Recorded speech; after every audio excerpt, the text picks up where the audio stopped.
people who help. We'll give it to the younger generation also. I have so many other things in mind. Since 2020, yun na yung binibigay ko. Parang who is your trainer, tignan natin, and I'll just give pointers. And then kanina, binulungan ko ng pointers siya. Kasi nga, tama na, matigas ang ulo niya. Matigas ang ulo? I was just gonna ask, is she a good student? Good student. Oh. Very stubborn. But hard worker. Oh, yeah. That's why I'm stubborn. Yeah. Sometimes, sinabi nga ni Shamsi na you do it on your own, diba? If you want to do your best with your own, gano'n. Pero minsan, iba talaga yung mata ng mga taong tumutulong. Iba yung mata ng taong alam yung pwede sa'yo. Kesa yung ikaw naniniwala, ang dami naniniwala ng maganda lang sila. Sa pangulong na to, ang dami naniniwala pagtingin, ganda ko. Kaya hindi yung tingin ng ibang tao, right? So sometimes we have to listen to our trainers. Kasi advice lang naman. Isa ka doon. I will add something to that. I will add. It's so hard. So I will add something to that. Because sometimes you listen to the right people. What I meant kanina was that there's a lot of noise. You know, a lot of people will give you pointers. But there are certain people who are qualified to give pointers. So that's who you listen to. Ako, to be honest, when I competed also, may stubborn din ako.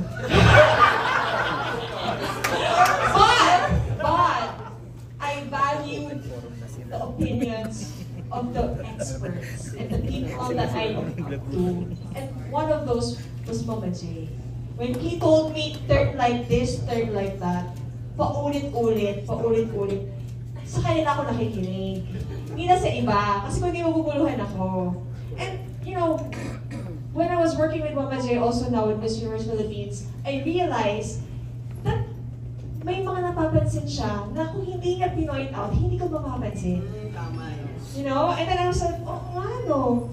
Ganda-ganda nga ako noong una. Tapos sinabi na, okay, so there are certain people din talaga who have studied pageants and what works. But again, sabi ko nga, those are pointers as well. You know, you listen, you think about it, and if you feel that it's right for you, then do it. But again, I always say this, it's your journey. It's your personal journey. All of us here are just here to help you and to guide you. But still, it has to be from your heart, diba? Kasi sometimes if you're doing something and it's not really something that you want to do, it's gonna come out, diba? Yung real self mo lalabas, hindi matatago. So, ikaw pa rin yun. When you go there, ikaw pa rin yun. You have to own it. You have to own it and own up to the decisions that you will make. Yun lang. Tapos, aminin mo na decision mo yun. Fast quiz, hindi mo maamin na decision mo yun. Tapos ako na baka. Pero, pag-tingin, even like with Shamsi, hindi naman yun talagang pinaka-stressful moment ko with her na hindi stubborn siya.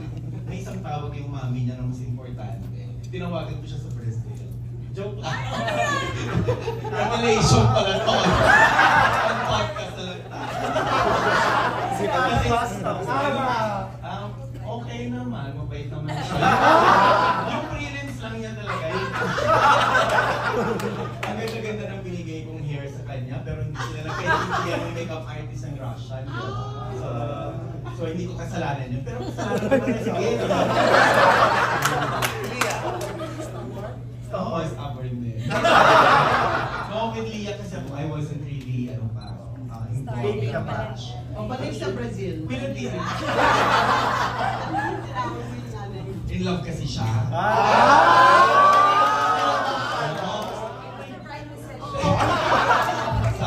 Sabi ng mami niya, tawagan mo siya.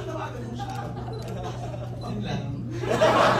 At di No, sa... but grateful with kay Ian, with the team, with Ali, with Patty, with AJ, with Nikki, and everyone who's helping at Lisa because they're helping out. And I think wala naman sa amin yung, kami yung, paano ba i-explain yung sarili ko? Guiding star na lang kami parang yung logo na nandun.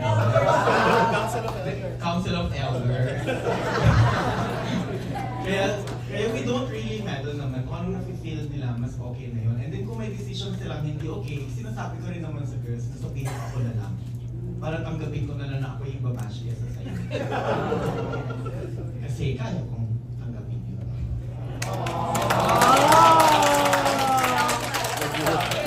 Get a reaction from you.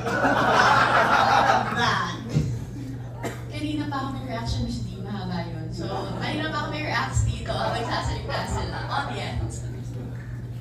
Okay, finally, I just want to give you this opportunity to say thank